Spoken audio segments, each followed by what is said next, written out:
በትላንትናው ዕለት በርካታ ሰዎች የተሳተፉበት ትልቅ ውይይት አድርገናል። ይሄም ውይይት እንግዲህ በምን ርዕሰ ጉዳይ ላይ የተወያየነው?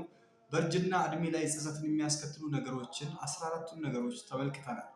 እነዚህም ደግሞ የተሳሳተ ሰውን ማግባት፣ ያልተጠቀምንባቸው አጋጣሚዎች፣ 3 ያፈረስናቸው ድልድዮች ወይም ያቋረጥናቸው ግንኙነቶች ሲሆኑ፣ አራተኛ ያስወረድነው ጽንስ፣ 5 የካድነው ልጅ፣ 6 ያፈረስነው ትዳር፣ 7 የካድነው አምላክ፣ 8 ያበላሸነው ሰውነት፣ 9 ያባከነው ጊዜ፣ 10 የቀበርናቸው ተጸቶና ህልሞች፣ 11 ያጎደፍነው ስም፣ 12 በከንቱ ያጠፋነው ሀብት፣ 13 ያመለጠን ፍቅር ያስከፋነው የፍቅር አጋር፣ 14ኛ የናቅናቸው ወላጆች የሚለውን ተመልክተናል። ይህን ጽንሰ ሀሳብ በስፋት እንድናነሳ ያደረገን ወንድማችን ቢኒያም ግርማቸው የሚባል የቲክቶክ ገጽ ላይ ነው ይህን ሀሳብ የወሰድነው።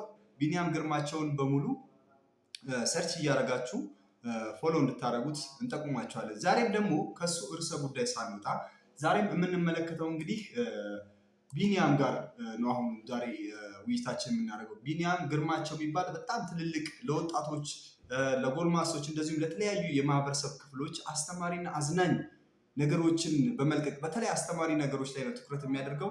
ቢኒያም ግርማቸው የሚባል የቲክቶክ ገጽን ፎሎ እንድታደርጉ እኔ ጠቁማቸዋለሁ።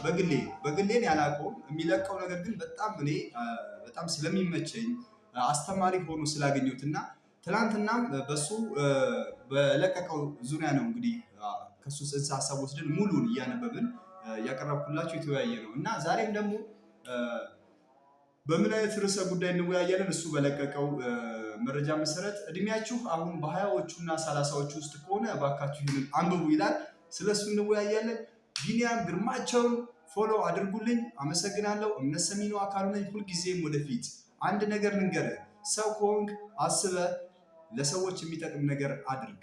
ሁልጊዜ አንድ እርምጃ ወደፊት። እምነት ሰሚ ነው ሲታይ እንደዚህ ነው። ማታ 3 ሰዓት ላይ እንገናኛለን። ሁላችሁም በመምጣት ፎሎወራችሁን እያሳደጋችሁ አዳዲስ ሀሳቦችን እንድትወስዱ ስል እጋብዛችኋለሁኝ። በየምሽቱ ምናልባት ያን ያክል በርካታ ትላልቅ እውቀቶችን እንኳን እንድሰጣችሁ ባልችል አንዳንድ አረፍተ ነገር ለህይወታችሁ የምትጠቅም ነገር ብትወስዱ ለእናንተ ጥሩ ነው ብዬ እመክራችኋለሁኝ። ስለዚህ መልካሙን እያሰብን የተሻለ ነገር ለመስራት ጥረት እናድርግ፣ እንሞክር። ይቻላል። የማይቻል ነገር የለም። ሁሉም ነገር ከታች ነው የተነሳው። ሁሉም ከስር ነው የተነሳው እና ከስር ተነስቶ 0 1 2 3 4 እያለ ነው ወደ 1000 2000 3000 የሚሸጋገረው። ስለዚህ አእምሯችሁን ሰፋ አድርጋችሁ ልባችሁን ደግሞ ደንደን አድርጋችሁ የተሻለ ነገር ለመስራት እና ለማስተዋል አእምሯችሁን ተጠቀሙ። አመሰግናለሁኝ። እንገናኛለን።